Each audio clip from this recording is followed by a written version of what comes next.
Hey all, this is Palak Nanak studying MBBS and welcome to my YouTube channel.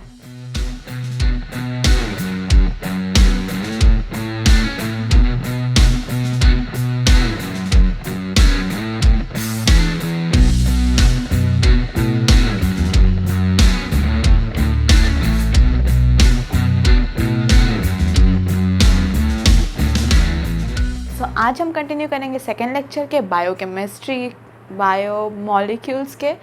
और इसमें हम लोग क्या करेंगे कि सबसे पहले तो पिछला जो क्लास में हुआ था वो एंड का एक बार थोड़ा सा रिवाइज़ करेंगे, क्योंकि पिछली जो लेक्चर थी वो थोड़ी सी ज़्यादा बड़ी हो गई थी, तो हो सकता है आपका ध्यान थोड़ा सा भंग हो गया हो बीच में। लेकिन अगर वो अच्छे से नहीं देखी है वीडियो तो उसको देख के आना, क्योंकि वो बहुत इंपॉर्टेंट है। अगर आपको बेसिक्स समझना है कोई भी स्ट्रक्चर बनाने के लिए, क्योंकि रट्टा तो कोई भी मार सकता है, अगर तुम मार सकते हो तो तुम मार लो, लेकिन अगर उसको आप समझ के करोगे तो बहुत ईजी होगा, पहली बात। और दूसरी बात, आपको लॉन्ग टर्म के लिए याद रहेगा। तो पहले हम उसको रिवाइज़ करते हैं। अगर आपने वो पढ़ा हुआ है तो इट्स ओके, लेकिन अगर आपने नहीं पढ़ा हुआ और डायरेक्टली सेकेंड पार्ट पे जंप कर रहे हो तो आई वुड रिकमेंड आइदर उसको पढ़ लो या फिर उसको वीडियो देख लो। फिर अभी हम पहले तो सबसे बेसिक ग्लूकोज के स्ट्रक्चर के साथ चालू करते हैं, उसका रिंग स्ट्रक्चर बनाएंगे। ग्लूकोज C6H12O6, तो 6 कार्बन बनाओ।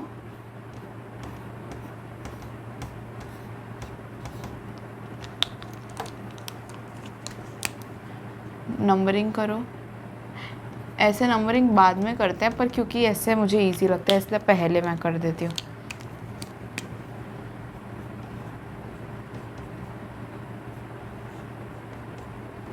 थर्ड नंबर के कार्बन पे OH किस साइड आएगा? Left side.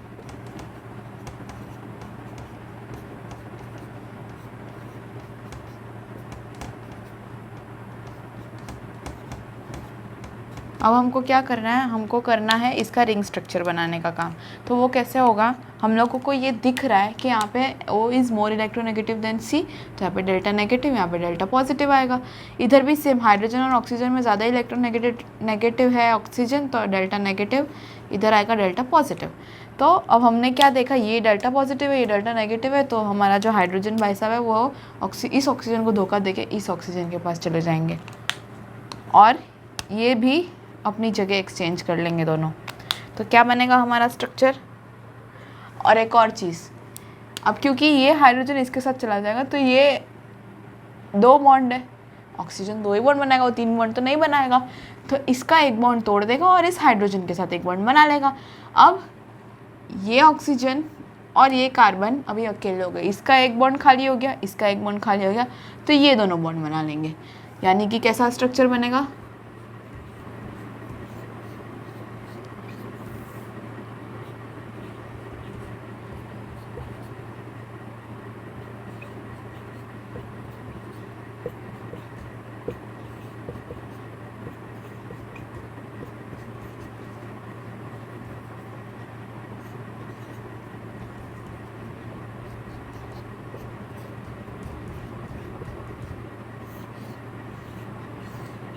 ऐसा स्ट्रक्चर बनेगा। इसको हम क्या बोलते हैं? Hemi acetal. और जो कार्बन पे ये फंक्शनल ग्रुप जुड़ा हुआ है इसको हम लोग बोलते हैं कार्बोनिल कार्बन।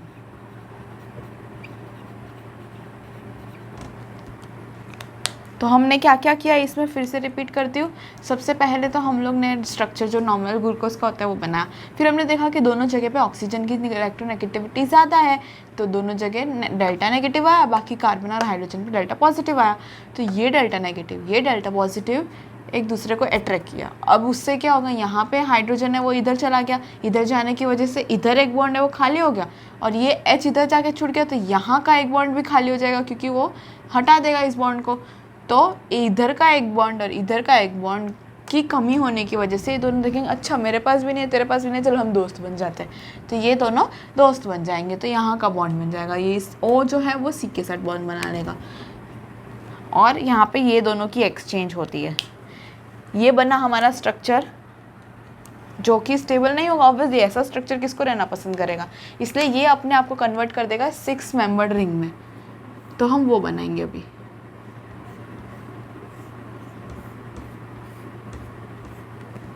ये होगा हमारा कार्बन नंबर 1, 2, 3, 4 और 5। कार्बन नंबर 1 को हम थोड़ी देर बाद देखेंगे। कार्बन नंबर 2 जो भी लेफ्ट में होगा उसको हम ऊपर रखेंगे। तो क्या करूँ मैं, H ऊपर OH नीचे। इसमें क्या, OH ऊपर H नीचे। इसमें क्या, H ऊपर OH नीचे। इसमें CH2OH ऊपर H नीचे। इसमें OH ऊपर H नीचे, या फिर मैं ऐसा भी बना सकती हूँ। सब कुछ सेम रखूँगी, सिर्फ कार्बन नंबर 1 की जो पोजीशन है उसमें थोड़ा सा, कार्बन नंबर 1 के OH और H की पोजीशन में थोड़ा सा चेंज आएगा। बाकी सब सेम लिखूँगी मैं।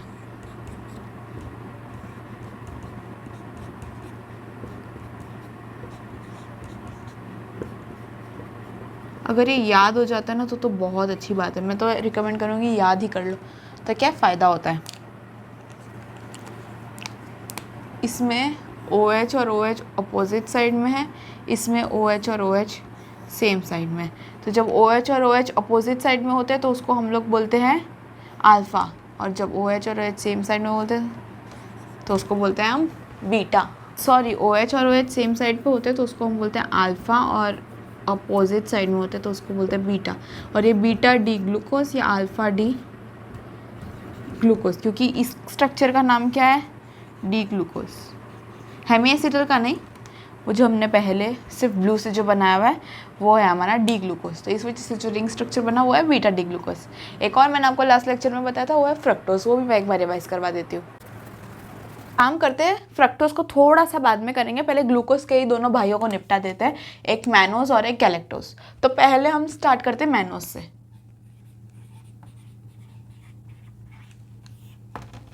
मैनोज का स्ट्रक्चर सेम मैंने आपको पिछली क्लास में बताया था, 6 कार्बन।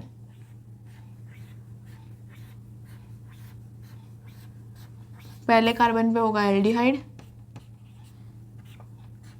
दूसरा कार्बन पे जो OH ग्रुप होगा वो लेफ्ट साइड पे होगा, क्योंकि मैन का नोज कहाँ होता है, ऊपर होता है, इसलिए जो 3 नंबर के ऊपर वाला कार्बन होगा उसमें OH दूसरी साइड होगा। बाकी सब तो सेम ही है। मैंने क्या किया, कुछ डिफरेंस नहीं, साथ में इनफैक्ट मैं तो बोलूँगी खुद एक बार बनाने की ट्राई करो। और शायद हाँ, मैंने आपको लास्ट लेक्चर में होमवर्क दिया था करके, अगर नहीं किया है ना तो अभी वीडियो को पॉज करो, पहले वो सॉल्व करो, फिर उसके बाद वीडियो को वापस रिज्यूम करना, क्योंकि ऐसे फिर अगर आप करके नहीं आए हो तो देखने का कोई फ़ायदा नहीं है। जब खुद से प्रैक्टिस नहीं करोगे तो फिर मज़ा नहीं आएगी। तो जितने भी दिए थे पहले वो सॉल्व कर लो, फिर उसके बाद वीडियो चालू करो और देखो। और कहाँ थे हम, हाँ, तो इसमें आएगा डेल्टा नेगेटिव, डेल्टा पॉजिटिव, इसमें भी सेम, इधर डेल्टा पॉजिटिव, डेल्टा नेगेटिव। तो ये H इधर जाके भाग जाएगा और CO के साथ ज्वाइन हो जाएगा। तो ये क्या बनेगा,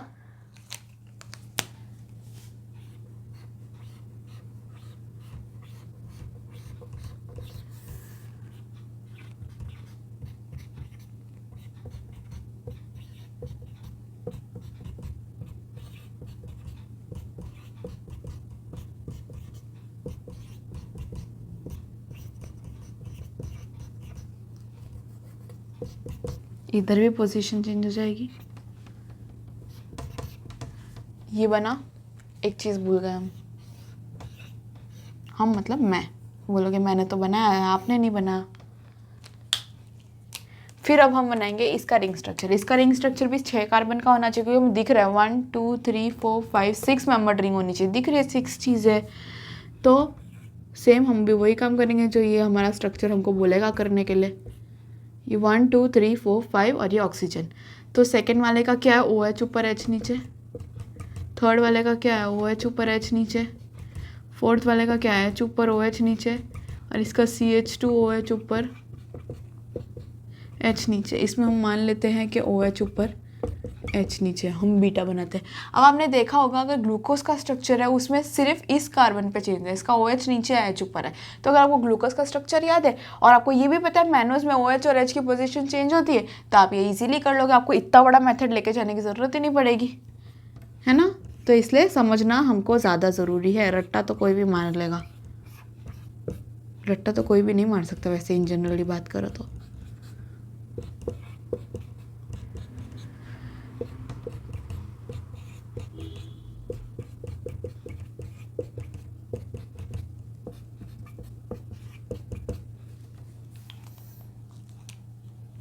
चेक कर लो तुम लोग, तुमने कुछ गड़बड़ तो नहीं की है।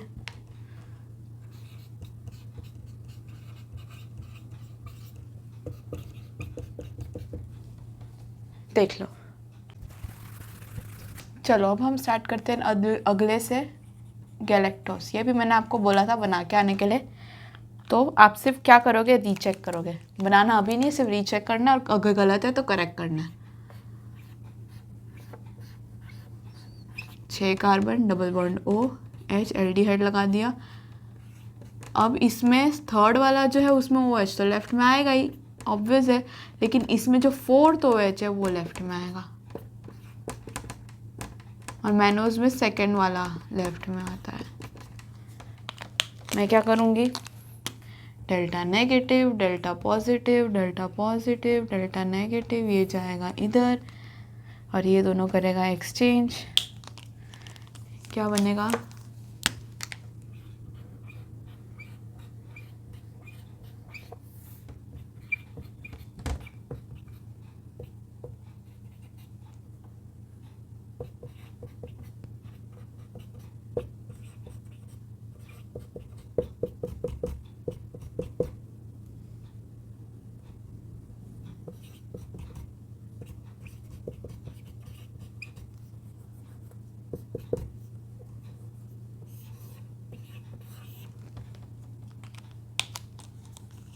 अब हम बनाएंगे इसका रिंग स्ट्रक्चर।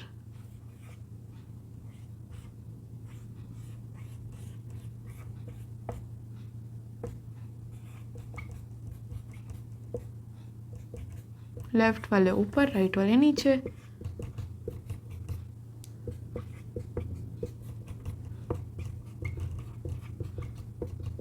ये बन गया हमारा गैलेक्टोस। सिंपल, कुछ भी नहीं किया था हमने, कुछ भी नहीं किया हमने। अब तीनों का ये है गैलेक्टोस। ग्लूकोज कैसा था,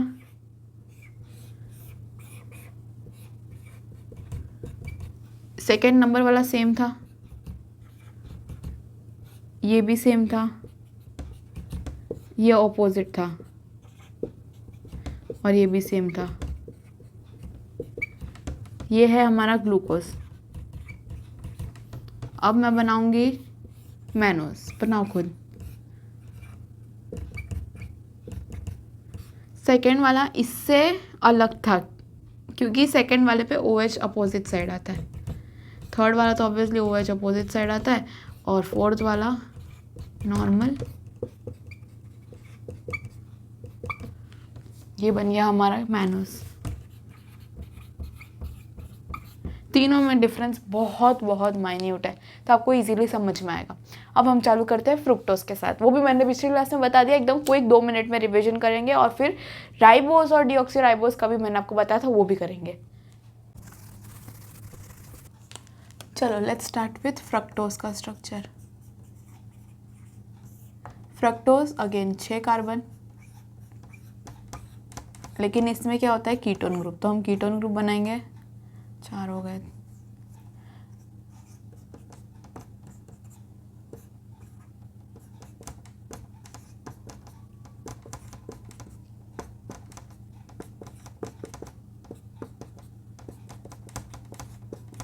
इसमें भी सेम यही करेंगे, delta negative, delta positive, delta negative, delta positive.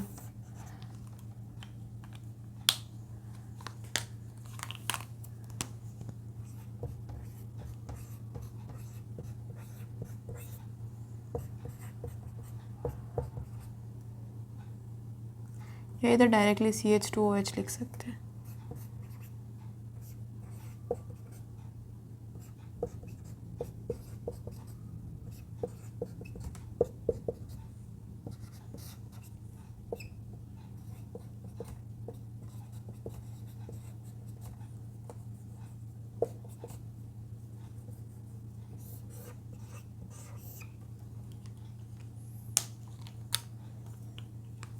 इसमें क्योंकि 1 2 3 4 5 ही है एटम्स, तो 5 मेंबर्ड रिंग बनेगी, जिसको हम बोलेंगे फ्यूरान।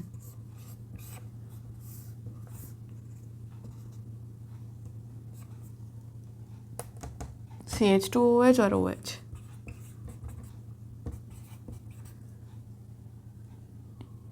ये पहला कार्बन है, इसमें ये दो चीज, ये दूसरा कार्बन है तो इसमें OH ऊपर H नीचे, ये वाला।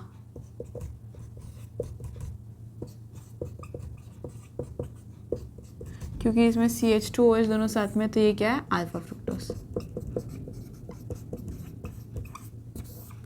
अब हम चालू करेंगे राइबोज और डीऑक्सीराइबोज के साथ। बस पहले वो करते हैं।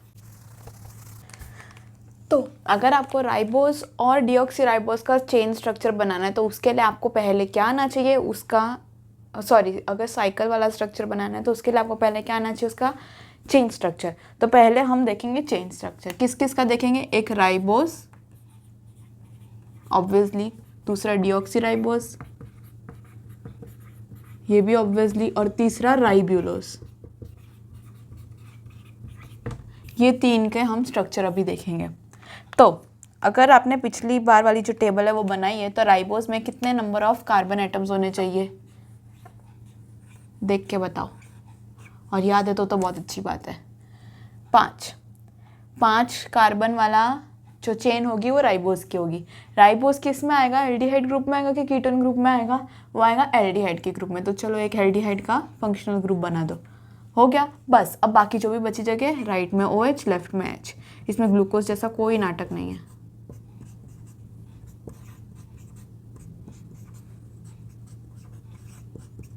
खत्म, ये हो गया हमारा राइबोज का स्ट्रक्चर।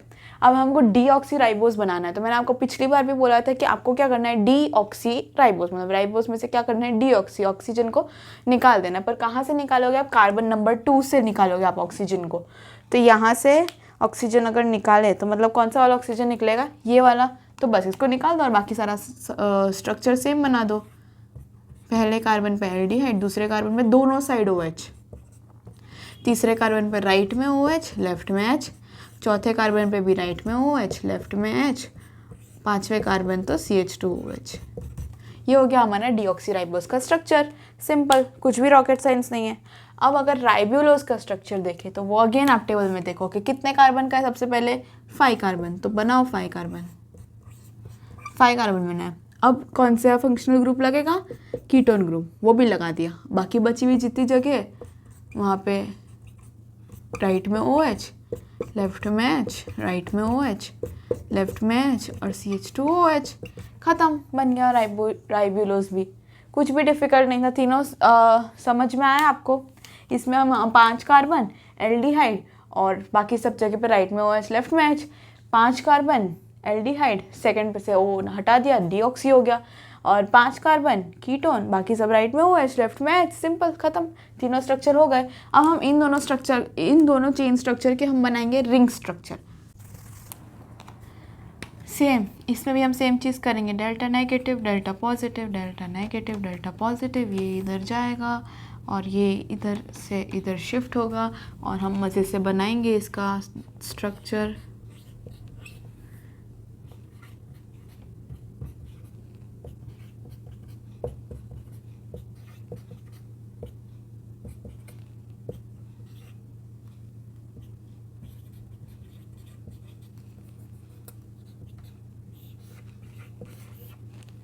और इसको फिर हम बनाएंगे रिंग के फॉर्म में। क्यों मैंने 5 बनाए, क्योंकि ऑब्वियसली 5 की रिंग बना रहे। देखो 1 2 3 4 5, इसलिए मैंने 5 बनाई। तो बस इसको करो।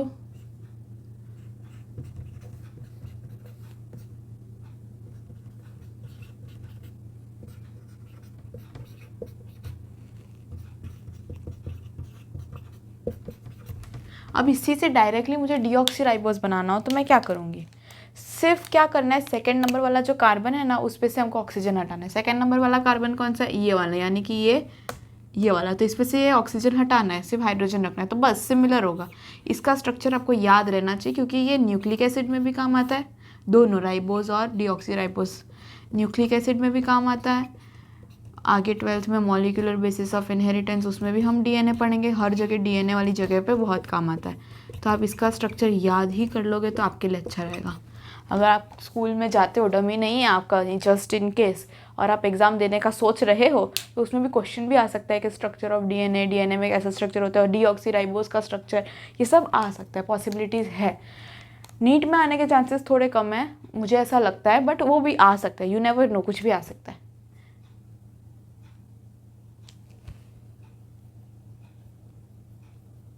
तो ये बात थी हमारी मोनोसेकेराइड्स की।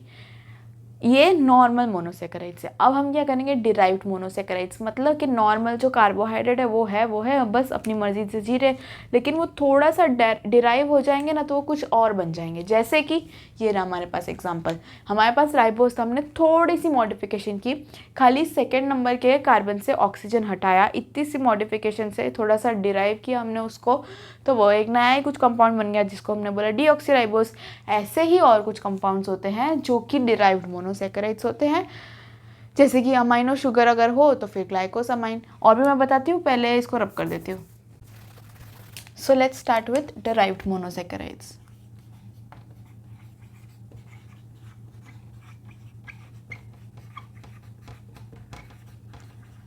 कोई भी मोनोसेकेराइड अगर अपने फॉर्म को थोड़ा सा चेंज करके कोई दूसरा सब्सटेंस बन जाता है तो उसको हम लोग बोलते हैं डिराइव्ड मोनोसेकेराइड्स। जैसे कि डीऑक्सी शुगर जो भी हमने पढ़ा,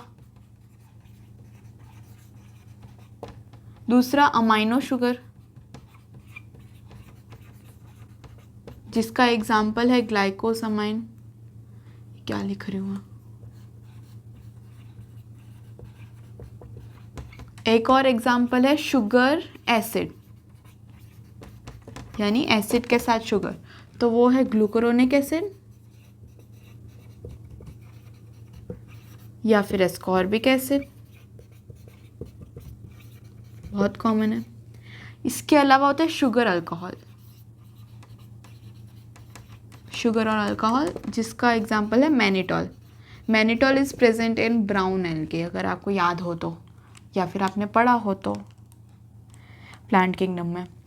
ये है डिराइव्ड मोनोसेकेराइड्स। अब एक और टॉपिक की बात करें कि आपको कैसे पता चलेगा कि आपका कोई भी मोनोसेकेराइड या कोई भी कार्बोहाइड्रेट है वो रिड्यूसिंग है कि नहीं। तो अगर लेमन लैंग्वेज में बोलूँ, एकदम साधारण भाषा में बोलूँ, तो आपको कैसे पता चलेगा कोई भी कार्बोहाइड्रेट है उसके पास अगर फ्री फंक्शनल ग्रुप है, चाहे वो एल्डिहाइड है चाहे वो कीटोन है, अगर उसके पास फ्रीली प्रेजेंट है तो वो होगा क्या होगा, अभी मैंने क्या बोला, भूल गई ना मैं, क्या बोल रही थी अभी मैं, हाँ रिड्यूसिंग, सॉरी मैं ब्लैकआउट हो गई। कोई भी कार्बोहाइड्रेट अगर उसके पास फ्री एल्डिहाइड या कीटोन ग्रुप होगा तो वो रिड्यूसिंग शुगर होगा। जैसे कि हमारे पास अभी तक हमने जितने भी कार्बोहाइड्रेट देखे सबके पास उसके फ्री कार्बोहाइड्रेट फ्री एल्डिहाइड और कीटोन ग्रुप थे, किसी के साथ बाइंड नहीं थे। ये आपको तब पता चलेगा जब हम लोग पॉलीसेकेराइड या डाइसेकेराइड पढ़ेंगे कि बाइंड का मतलब क्या है। तो अभी तो हमारे पास एक सिंगल स्ट्रक्चर है, उसके पास फ्री एल्डिहाइड और कीटोन ग्रुप है, इसका मतलब ये कि वो सबके सब रिड्यूसिंग शुगर्स हैं। ये सिर्फ आपके समझने के लिए, क्योंकि 99% ऐसा काम कर जाता है, लेकिन एक्चुअली में क्या होता है, रियलिटी क्या है कि अगर कोई भी कार्बोहाइड्रेट, मान लो Cu, अगर हम लोग कोई भी कार्बोहाइड्रेट को कॉपर के सॉल्यूशन में डालें, वो Cu+2 को अगर हमारा कार्बोहाइड्रेट Cu+1 में कन्वर्ट कर सकता है तो वो रिड्यूसिंग शुगर कहलाएगा। This is what you call it Fehling's test. अगर हम ये करते हैं तो उसको हम लोग बोलते हैं फेलिंग्स टेस्ट। अगर हमारा कार्बोहाइड्रेट फेलिंग्स टेस्ट पॉजिटिव देगा तो इसका मतलब कि वो क्या है, रिड्यूसिंग एजेंट है। अगर वो हमारा फेलिंग्स टेस्ट नेगेटिव देगा इसका मतलब वो हमारा रिड्यूसिंग एजेंट नहीं है, हमारा तुम्हारा सबका रिड्यूसिंग एजेंट नहीं है। तो इसका फॉर्मूला क्या होता है एक्चुअली में कि कोई भी शुगर प्लस CuSO4 तो क्या देगा, CuOH ट्वाइस, CuOH खाली और Cu2O which is red in color and cuprous hydroxide is yellow in color. This is cuprous hydroxide, this is cuprous oxide जिसकी वैलेंसी होगी +1। तो ये इस तरीके का रिएक्शन अगर करेगा वो तो वो फेलिंग्स टेस्ट पॉजिटिव या फिर बेनेडिक्स टेस्ट पॉजिटिव, इसको बेनेडिक्स टेस्ट भी बोलते हैं, पॉजिटिव देगा। तो इससे हमको पता चलेगा कि हमारे पास जो कार्बोहाइड्रेट है वो एक रिड्यूसिंग एजेंट है या नहीं है। तो ये हो गई हमारी मोनोसेकेराइड की बात। अब अगला हम बात करेंगे ओलिगोसेकेराइड। तो ओलिगोसेकेराइड क्या होता है कि हमारे पास कोई भी मोनोसेकेराइड है, मान लो ग्लूकोज है, अगर मैं उसको 1 2 3 ऐसे एक से ज़्यादा को अगर हम लोग मान लो 2 ग्लूकोज के बॉन्ड है, एक ये मेरा ग्लूकोज है, एक ये मेरा ग्लूकोज है, इन दोनों को अगर मुझे जोड़ना है तो पहली बात तो ये है कि हमारे पास जो भी रिंग स्ट्रक्चर है उसके कार्बन की वैलेंसीज तो पूरी है, सब 4 बॉन्ड है। तो अगर मुझे इसको इसके साथ जोड़ना है तो मुझे कोई कार्बन का कोई ना कोई तो इसके साथ जो अटैच्ड है उसको छोड़ना पड़ेगा। तो एक्चुअली में क्या होता है कि 2 कार्बोहाइड्रेट या 2 मोनोसेकेराइड जब एक दूसरे के साथ बॉन्ड बना रहे हैं तो क्या रिलीज होता है, वाटर मॉलिक्यूल, क्योंकि इसमें से और इसमें से दोनों में से कंबाइन करके 2 हाइड्रोजन और 1 ऑक्सीजन का मॉलिक्यूल निकल जाता है। कैसे मैं आपको बताऊंगी, सिर्फ अभी आप थियरी समझो या प्रैक्टिकल या जो भी है समझो कि ये 2 जो है उन दोनों को अगर मिलना है तो इन दोनों में से जो वाटर का मॉलिक्यूल है वो बाहर निकलेगा, तो इस वजह उसके बाद ही इन दोनों के बीच में बॉन्ड बनेगा। अब ये दोनों के बीच में बॉन्ड बना, सिमिलरली इसके साथ एक तीसरा भी होगा, उसका बॉन्ड बनेगा, ऐसे और बॉन्ड बनेगा, तो वो हमारे होंगे ओलिगोसेकेराइड या पॉलीसेकेराइड, डिपेंडिंग ऑन हमारे पास कितने अलग अलग कार्बोहाइड्रेट के या मोनोसेकेराइड के मॉलिक्यूल है। अगर हमारे पास 2 ही मोनोसेकेराइड है तो हम लोग उसको बोलेंगे डाइसेकेराइड, यानी हमारे पास 2 मोनोमर है। अगर हमारे पास 3 होंगे तो हम क्या बोलेंगे, ट्राइसेकेराइड। अगर हमारे पास 4 होंगे तो हम बोलेंगे टेट्रासेकेराइड एंड सो ऑन। ये हमारे हैं ओलिगोसेकेराइड। आगे जाएंगे तो वो तो पॉलीसेकेराइड ही हो जाएगा। ओलिगोसेकेराइड भी लिमिटेड, थोड़े से अगर मोनोमर्स हो तो ओलिगोसेकेराइड। अब इतने सारे ढगले भर के अगर तुम ले आओगे तो फिर वो पॉलीसेकेराइड में आ जाएगा।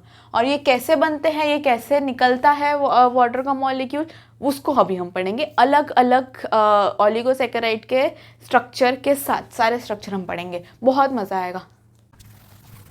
चलो लेट्स स्टार्ट विथ हमारा सबसे पहला ओलिगोसेकेराइड, माल्टोज। माल्टोज के बारे में ध्यान से सुनना, भी मैं जो भी बोलूँगी माल्टोज के बारे में पहले 2 या 3 बात बता देती हूँ। सबसे पहला तो इसको हम लोग बोलते हैं माल्ट शुगर, ये रिड्यूसिंग शुगर है क्योंकि वो Cu2+ को Cu+1 के फॉर्म में लेके जा सकता है। और this is found in germinating seeds, इसकी सिर्फ थियरी है। And this is formed by 2 units of alpha glucose.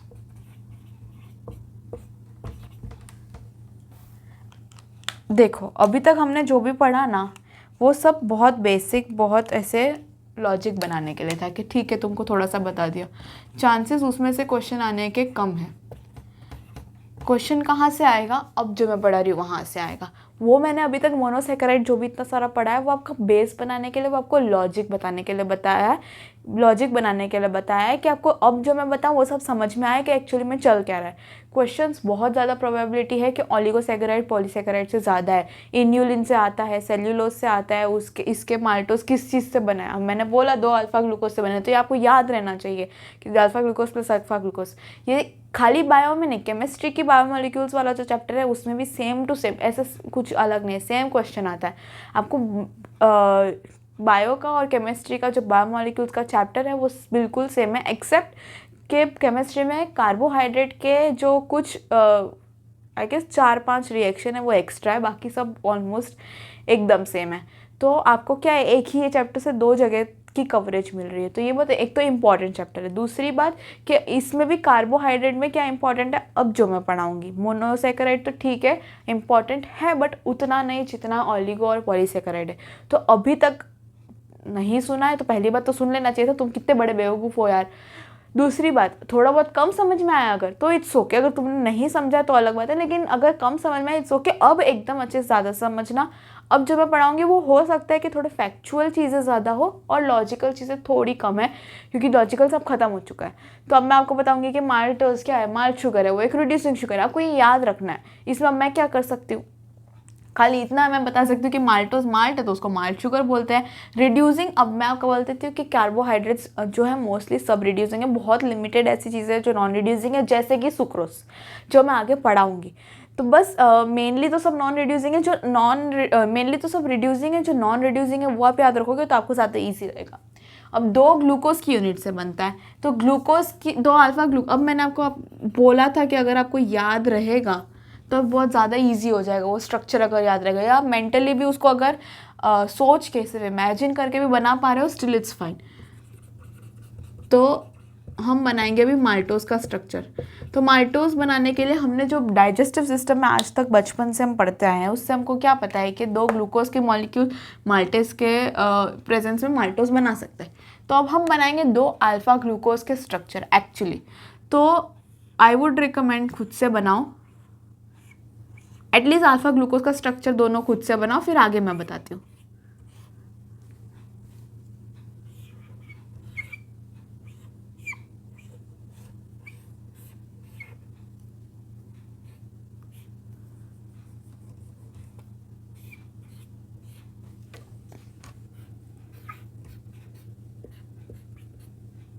देखो आपको कैसे याद रखना है कि जैसे फर्स्ट वाला है तो ठीक है, हमको अल्फा बनाना है तो दोनों सेम होना चाहिए।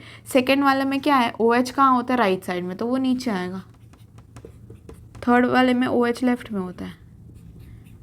फोर्थ वाले में OH राइट में होता है। और इसमें CH2OH और H, ऐसे भी आप याद रख सकते हो। एकदम स्ट्रक्चर बाय हार्ट करने की भी ऐसा इतनी ज़रूरत नहीं है। सेम स्ट्रक्चर मैं इधर बना रही हूँ, जो इधर है वही सेम कॉपी कर रही हूँ।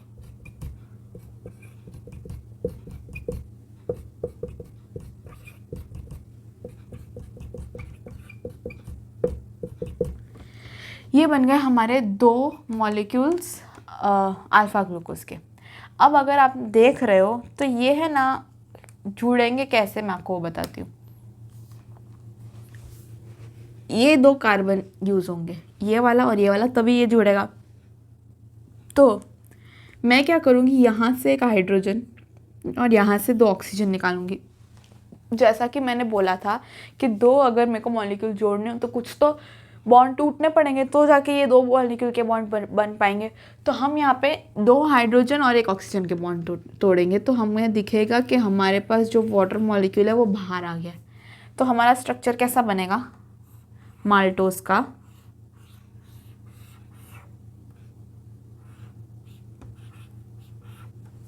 ऐसा कुछ।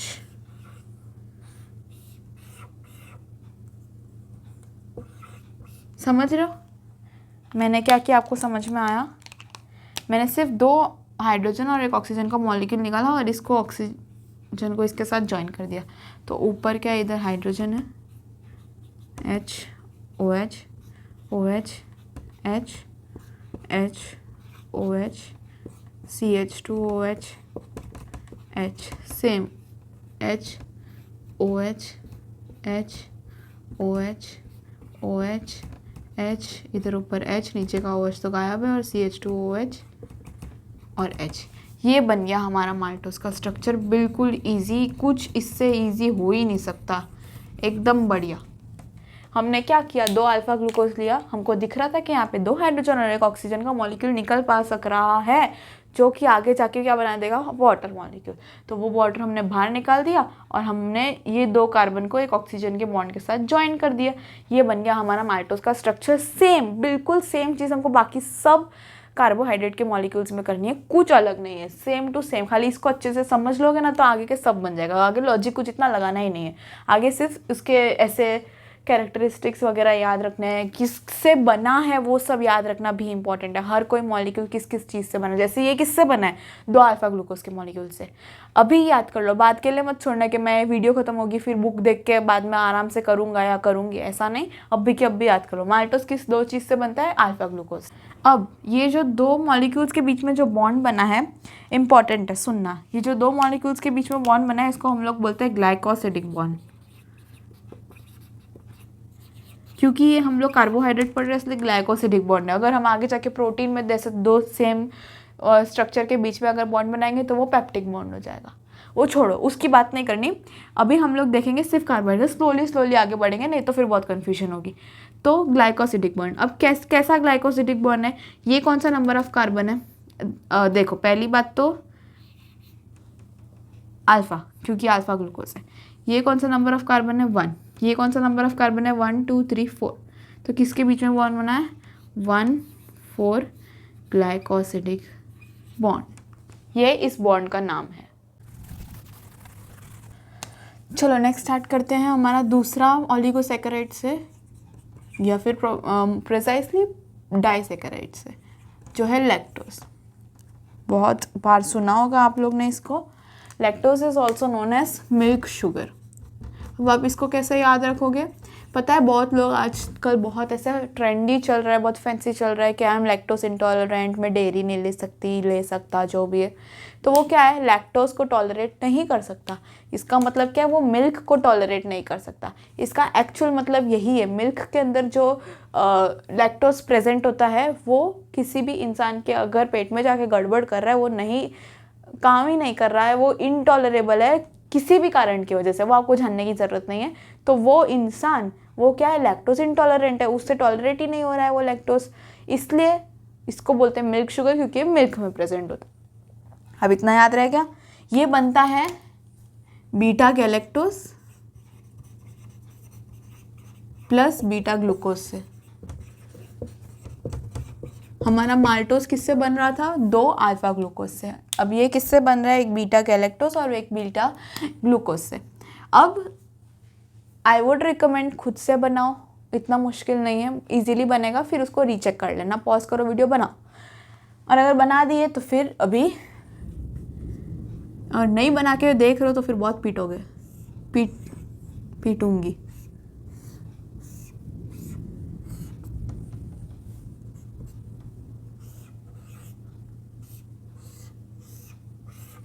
चलो हमको क्या बनाना है, बीटा गैलेक्टोज। तो बीटा गैलेक्टोज के लिए क्या करना पड़ेगा, बीटा मतलब मैं OH ऊपर बनाऊंगी, H नीचे बनाऊंगी, क्योंकि अपोजिट होना चाहिए। ये फर्स्ट था। सेकेंड कार्बन का OH should be on the right side, तो H OH। Third carbon OH should be on the left side. Fourth carbon OH should be on the left side, और बाकी CH2OH H। ये easy, सबसे easy way है draw करने का। आप जितने प्रैक्टिस करोगे ना उतने मज़ा आएगा। ये भी बीटा है तो OH ऊपर आएगा, H नीचे आएगा। ये ग्लूकोज है तो इसमें भी सेम, सेकेंड नंबर का जो कार्बन है उसका जो OH है वो कहाँ होगा, राइट में। इसका थर्ड वाले का OH लेफ्ट में, फोर्थ वाले का OH राइट में, और ये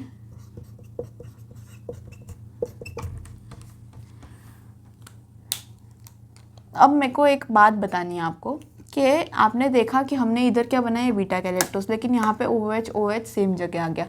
तो मैं आपको बता देती हूँ कि बीटा और अल्फ़ा को डिफाइन करने की कोई प्रॉपर चीज़ नहीं बनी है। यूजुअली कुछ लोग ऐसा भी बोलते हैं कि ऊपर अगर OH बनाओ तो बीटा है, और नीचे अगर OH बनाओ तो अल्फ़ा है।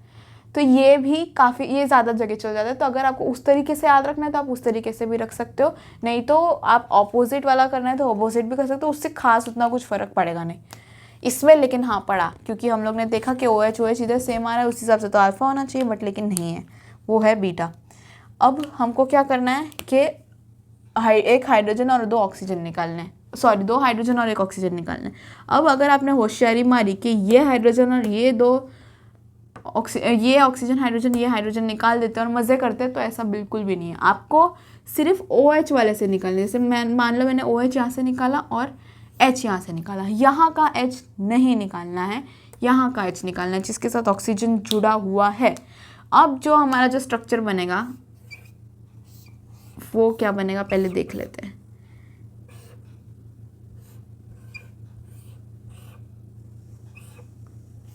इस तरीके का कुछ स्ट्रक्चर बनेगा।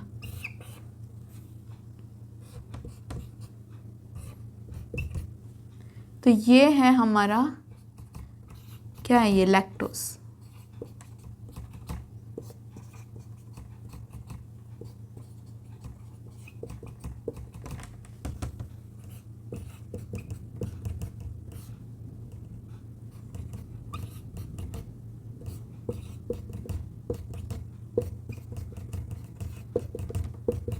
समझे? कुछ ऐसे मैंने कुछ नया नहीं किया है, सिंपल है बिल्कुल।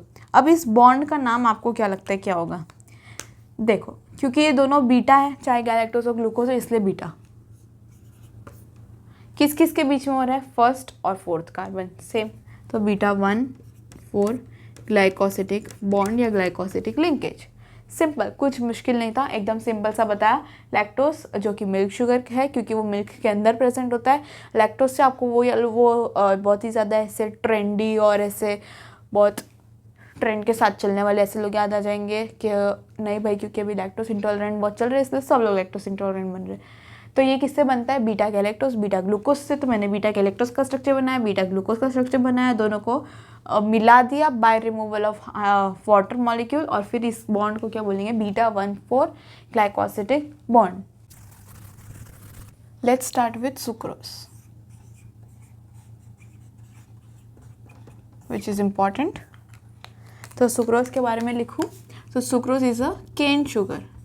अब इसको कैसे याद रखेंगे कि हमको पता है sucrose is a sweetener, it is a kind of sweetener. तो स्वीट कहाँ से आती है? Sugar cane. शुगर को और केन को उल्टा कर दो तो केन शुगर। दूसरा इसको हम बीट शुगर भी बोलते हैं। तीसरा इसको हम बोलते हैं इनवर्ट शुगर। इनवर्ट शुगर के बारे में मैं आपको बताऊंगी थोड़ी देर बाद, तब तक इसको होल्ड पे रखो। और इसके अलावा this is a non reducing sugar which is an important point, तो उसको मार्क करो। ये किससे बनता है? ये बनता है alpha glucose plus beta fructose. ये मैंने आपको बता दिया। तो अब आप बनाने की ट्राई करोगे। इसका स्ट्रक्चर बनाओ।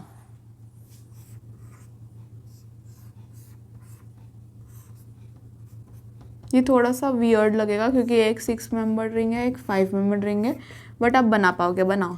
ग्लूकोज अल्फा है तो OH कहाँ आएगा? गलत बनाते, OH नीचे आएगा। ये फर्स्ट कार्बन है, सेकेंड कार्बन का OH क्योंकि राइट साइड में होता है तो OH नीचे आएगा, थर्ड में OH ऊपर आएगा।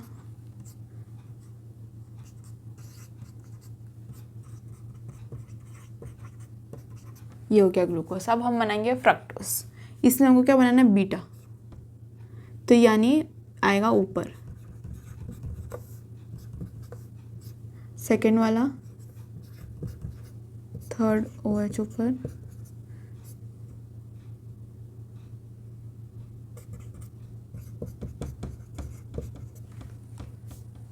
इधर OH आएगा, सॉरी। तो अब देखो हम लोगों को क्या करना है, इसको और इसके साथ बॉन्ड जोड़ना है। हम क्या करेंगे, इसमें से एक OH लेंगे, इसमें से एक OH लेंगे, जो इसमें है ही नहीं उसमें से वाटर मॉलिक्यूल निकालना है बेसिकली। तो अब क्योंकि इधर OH नहीं है तो हम ऐसा करेंगे कि इस फ्रक्टोज के मॉलिक्यूल को कम्प्लीटली फ्लिप कर देंगे। तो फ्लिप करेंगे तो कैसा होगा? कुछ नहीं, खाली जो राइट साइड में था उसके मिरर इमेज बनानी है और कुछ नहीं।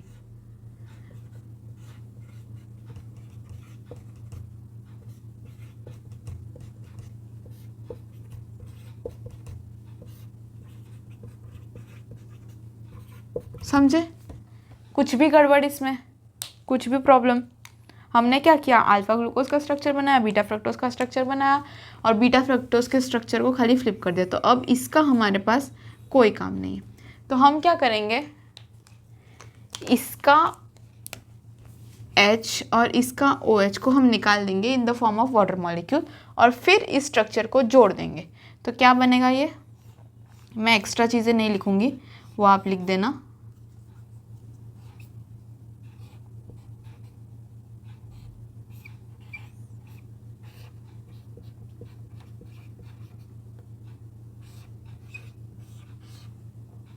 ये बन गया हमारा सुक्रोज का स्ट्रक्चर। अब मैंने आपको बोला वो केन शुगर है, बीट शुगर है, ठीक है, ये तो ठीक है। इनवर्ट शुगर की अभी भी हम बात नहीं करेंगे, अभी भी थोड़ा और वेट करेंगे। अब हम बात करेंगे नॉन रिड्यूसिंग शुगर की। हमने देखा था, मैंने आपको बोला था कि रिड्यूसिंग शुगर वो होता है जिसका एल्डिहाइड या कीटोन ग्रुप फ्री होता है। अब अगर आपने क्लोजली अगर नोटिस किया तो ना इसके अंदर एल्डिहाइड ग्रुप है, ना इसके अंदर कीटोन ग्रुप है, लेकिन फिर भी इसका छोड़ो, माल्टोज का, आप अपनी बुक में माल्टोज का स्ट्रक्चर बनाया, लैक्टोज का स्ट्रक्चर बनाया, उसको देखो, उसके अंदर भी ना कीटोन ग्रुप फ्री है, ना एल्डिहाइड ग्रुप फ्री है, लेकिन फिर भी क्यों वो रिड्यूसिंग शुगर है? इसका मैं यही मतलब कहना चाह रही हूँ कि ऐसा कार्बन जहाँ पर कीटोन और या फिर एल्डिहाइड ग्रुप लगा हुआ था, यानी कि कार्बोनिल कार्बन, वो अगर फ्री हो तो रिड्यूसिंग शुगर होता है। यहाँ पे आप देखोगे जो कार्बोनिल कार्बन यहाँ पे फर्स्ट नंबर पे था, ग्लूकोज में जो फर्स्ट कार्बन है वो कार्बोनिल कार्बन होता है, क्योंकि वहीं पर ये एल्डिहाइड ग्रुप अटैच होता है। सेम ये जो फ्रक्टोज है, ये फ्रक्टोज की चेन का कार्बन नंबर 1 ये होता है और 2 ये होता है। ऐसे तो यहाँ पर 1 2 होता है, लेकिन क्योंकि हमने स्ट्रक्चर फ्लिप किया तो 1 ये 2 ये और 2 नंबर के कार्बन के फ्रुक्टोज पे कीटोन ग्रुप जुड़ा होता है। तो जो ये वाला कार्बन है कार्बोनिल कार्बन, और ये वाला कार्बन है ये भी कार्बोनिल कार्बन है। तो ये दोनों जिसके साथ भी फंक्शनल ग्रुप जुड़ा हुआ था वो दोनों भी बिजी है। किस में बिजी है? बॉन्ड बनाने में। कैसा बॉन्ड बनाने में बिजी है? ये क्या है? अल्फा ग्लूकोज, और ये पहले तो अल्फा, क्योंकि अल्फा ग्लूकोज है। ये कौन सा कार्बन है जो बॉन्ड बना रहा है? फर्स्ट कार्बन है। वो किसके साथ बॉन्ड बना रहा है? बीटा फ्रक्टोज, तो मैं लिखूंगी बीटा। कौन से कार्बन के साथ बॉन्ड बना रहा है? 2। तो अल्फा 1 बीटा 2 ग्लाइकोसिडिक बॉन्ड या ग्लाइकोसिडिक लिंकेज। अगेन मैंने क्या किया, पहला स्ट्रक्चर कौन सा है? अल्फा ग्लूकोज, तो मैंने लिख दिया अल्फा। अल्फा ग्लूकोज का कौन सा कार्बन है जो ग्लाइकोसिडिक बॉन्ड बना रहा है? फर्स्ट कार्बन, तो अल्फा 1। दूसरा स्ट्रक्चर क्या है हमारे पास? दूसरा कार्बोहाइड्रेट क्या है? फ्रुक्टोज, तो बीटा फ्रुक्टोज, तो उसका हम क्या लिखेंगे? बीटा। उसका कौन सा कार्बन है जो बॉन्ड बना रहा है? तो सेकंड कार्बन, तो बीटा 2। और क्या बॉन्ड बना रहा है? Glycosidic bond. तो ये है हमारा काइंड ऑफ बॉन्ड। अब इसमें क्योंकि दोनों कार्बोनिल कार्बन काम कर रहे हैं, जुड़े हुए हैं, तो इसीलिए ये नॉन रिड्यूसिंग शुगर है। अब इन्वर्ट शुगर कैसे है मैं आपको वो बताती हूँ। इन्वर्ट शुगर ऐसे है क्योंकि जो सुक्रोस है वो डेक्स्ट्रो रोटेटरी है, ग्लूकोज है वो डेक्स्ट्रो रोटेटरी है, फ्रुक्टोज है वो लीवो रोटेटरी है। तो सुक्रोज डेक्स्ट्रो से लीवो गया, इसलिए वो इन्वर्ट शुगर हुआ। नहीं समझ में आया? मैं समझाती हूँ। तो देखो हमारे पास है सुक्रोज जो कि है डेक्स्ट्रो रोटेटरी,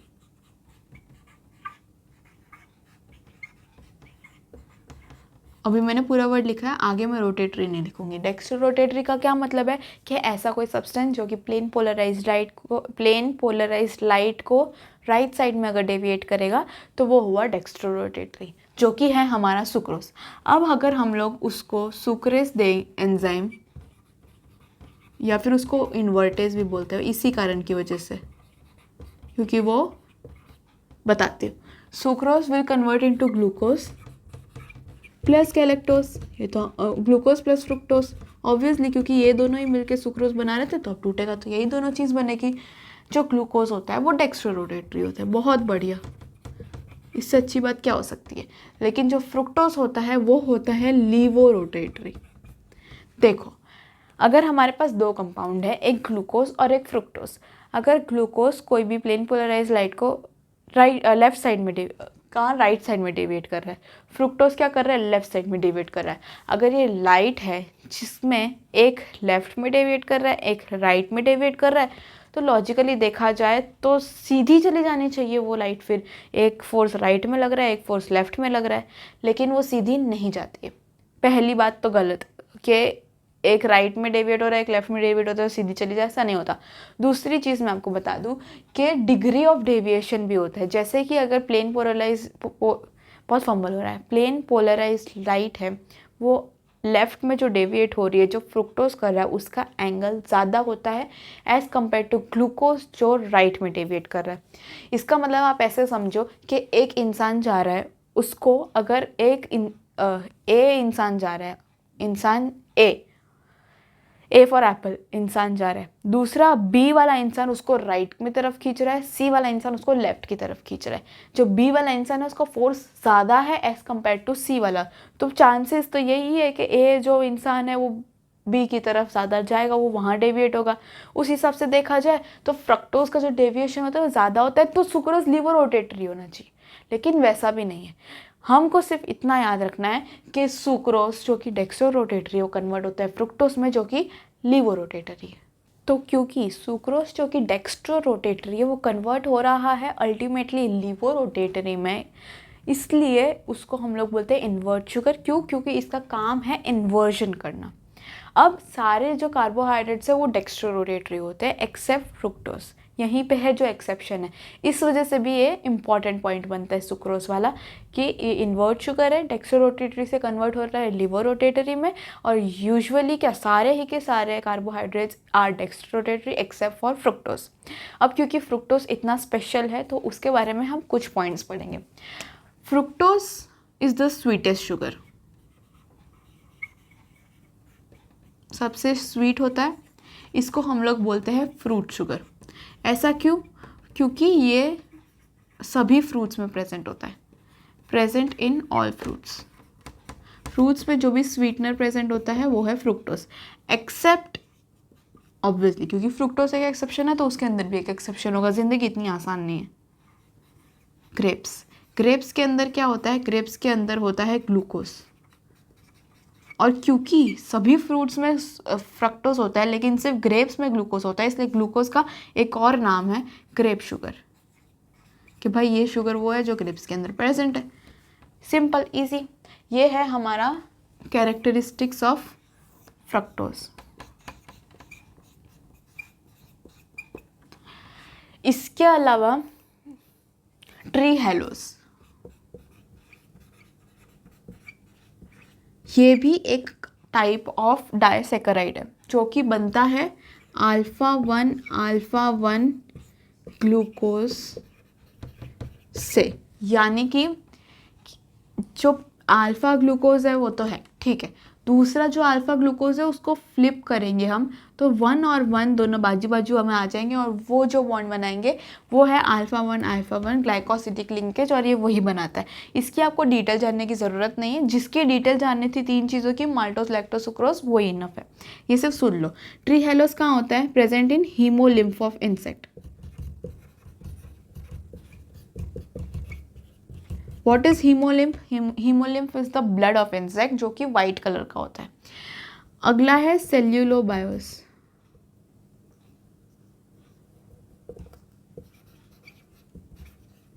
वो क्या होता है? वो पहली बात तो प्रेजेंट इन प्लांट। ये किससे बनता है? ये बनता है बीटा 1,4 ग्लाइकोसिडिक लिंकेज और ग्लूकोज, मतलब बीटा ग्लूकोज 2 और forms beta 1,4 glycosidic linkage. Simple, और कुछ नहीं, इसमें सिर्फ आपको यही याद रखना है, इतना इंपॉर्टेंट नहीं है ये। इंपॉर्टेंट वो 3 थे जिसके स्ट्रक्चर भी करने थे, कैरेक्टरिस्टिक भी, और सुक्रोज उसमें भी बहुत इंपॉर्टेंट है। तो हमने अभी तक कौन कौन से मोनोसेकेराइड पढ़े? हमने पढ़ा माल्टोज, हमने पढ़ा लैक्टोज, हमने पढ़ा सुक्रोज, हमने पढ़ा ट्री हेलोस। इसको ट्री समझ के प्लांट के अंदर प्रेजेंट है वो सेल्यूबियोस के साथ कंफ्यूज मत करना, वो अलग है ये अलग है। ट्री भले इसके नाम में लेकिन ये प्रेजेंट इंसेक्ट में। तो माल्टोज अगर आपको याद है तो बोलो किस 2 चीज़ों का बना होता है? चलो बोलो, नहीं याद आया तो देख के बोलो।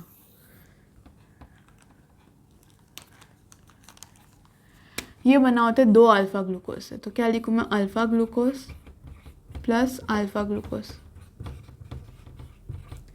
लैक्टोज, लैक्टोज किससे बना होता है? Beta galactose plus beta glucose. Sucrose, sucrose किससे बना होता है? Beta glucose plus beta fructose, alpha glucose. Trehalose किससे बना होता है? Alpha glucose plus alpha glucose.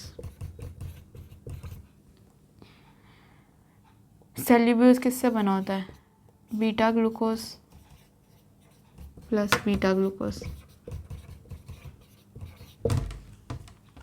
इसके अलावा हम 2 चीज़ और पढ़ेंगे जो है रेफिनोस और स्टेक्यूस। मुझे पक्का पता है स्पेलिंग गलत है, रुक जाओ। RAFFI और स्टेक्यूस, ठीक है, अब ठीक है स्पेलिंग। तो ये किससे बना है? ये बना है galactose plus glucose plus fructose. कितने चीज़ों से बना है? 3 चीज़ों से। इसका मतलब ये क्या है? ट्राइसेकेराइड है। स्टैकियोस 4 चीज़ों से बना होता है, कुछ अलग नहीं है, सेम रिपीट करना है। 2 गैलेक्टोज, 1 ग्लूकोज, 1 फ्रुक्टोज। सिंपल, कुछ रॉकेट साइंस नहीं है। तो ये आपको इससे इजी लगेगा, पर याद करना तो है, ये बहुत इंपॉर्टेंट है। जो माल्टोज है वो 2 ग्लूकोज से बना है, जो लैक्टोज है वो 1 ग्लूकोज और 1 गैलेक्टोज से बना है। अब मैं आपको बता दूं कि अगर कहीं पे अल्फ़ा है तो अल्फ़ा ये दोनों में, अगर कहीं पे बीटा है तो बीटा ये दोनों में। लेकिन as always sucrose is the exception. 1 alpha 1 beta है, क्योंकि अल्फ़ा हमेशा फिजिक्स में पहले रखते हैं, इसलिए इसमें भी पहले रखेंगे। ये दोनों तो सेम ही है, खाली galactose glucose fructose, galactose glucose fructose, इतना ही डिफरेंस है। इन दोनों में ग्लूकोज ही आएगा। ये तो वैसे इतना याद रखने की ज़रूरत भी नहीं है, इतना पूछते भी नहीं है। मेन ये 3 तो याद रहने ही चाहिए। अगर आपको ये 3 याद रह रहे हैं तो ही इसको करना, क्योंकि अगर वो याद नहीं रहेंगे और ये करोगे तुम तो फिर बेवकूफ़ी है। स्टिल अगर आपको करना है तो ये तो चारों देखो, ये भी दोनों ग्लूकोज से बन रहे हैं, ये भी दोनों ग्लूकोज से बन रहे हैं। बस ये पहले इसलिए 2 अल्फा ग्लूकोज, ये बाद में इसलिए 2 बीटा ग्लूकोज। ये मैंने आपको सीरीज बता दी। इसमें ग्लूकोज, गैलेक्टोज ग्लूकोज और ग्लूकोज फ्रक्टोज, ये याद रखना, ये बहुत इंपॉर्टेंट है। तो अगला हम जो अब पढ़ेंगे वो होगा पॉलीसेकेराइड्स। पॉलीसेकेराइड्स क्या होता है कि अगर 10 यूनिट से ज़्यादा हमने मोनोमर्स ले लिया या मोनोसेकेराइड ले लिया तो वो हम उसको पॉलीसेकेराइड में कंसीडर करेंगे। पॉलीसेकेराइड में एक रिड्यूसिंग एंड होता है, लेकिन क्योंकि पॉलीसेकेराइड की चेन बहुत बड़ी होती है, इसलिए इतनी बड़ी चेन में सिर्फ एक ही रिड्यूसिंग एंड है, तो इसलिए कि उसकी रिड्यूसिंग एजेंट की प्रॉपर्टी थोड़ी कम होती है एज़ कम्पेयर टू जो छोटे मॉलिक्यूल्स होते हैं उससे। ये बेसिक पॉलीसेकेराइड्स है। जो पॉलीसेकेराइड्स है वो 2 तरीके हो सकते हैं, एक होमोपॉलीसेकेराइड, एक हेटेरोपॉलीसेकेराइड। यानी कि अगर एक ही टाइप ऑफ मोनोमर्स, एक ही टाइप ऑफ मोनोसेकेराइड्स अगर रिपीट हो रहे हैं तो वो होमोसेकेराइड, जैसे कि ग्लाइकोजन हो गया, जैसे कि इन्यूलिन हो गया, जैसे कि स्टार्च हो गया, जैसे कि सेल्यूलोज हो गया। ये सब चीज़ों में एक ही चीज़ है जो रिपीट हो रही है। अगर हम हेटेरोपॉलीसेकेराइड की बात करें तो एक ही चीज़ रिपीट नहीं होती। एक कोई मोनोसेकेराइड, एक मान लो ग्लूकोज, मान लो फिर गैलेक्टोज, फिर मान लो फिर फ्रुक्टोज है, फिर राइबोज है, फिर कुछ भी, मतलब ऐसे सीरीज़ में है तो वो कुछ भी हो सकता है, तो वो हेटेरोपॉलीसेकेराइड। मतलब हेटेरो यानी मिक्सचर और होमो यानी एक कॉमन चीज़। तो हेटेरोपॉलीसेकेराइड में एग्जांपल जैसे आ गया हाइलायरोनिक एसिड आ गया, कॉन्ड्रोइटिन सल्फेट आ गया, फिर अगार आ गया। तो ये सब चीज़ों की अभी आपको टेंशन लेने की ज़रूरत नहीं है, ये तो सिर्फ एक बेसिक आइडिया दे रही हूँ मैं कि पॉलीसेकेराइड होता क्या है। और बस, तो फिर इसी लेक्चर को यहीं पे कंप्लीट करते हैं। I will meet you in my next one. Till then bye bye.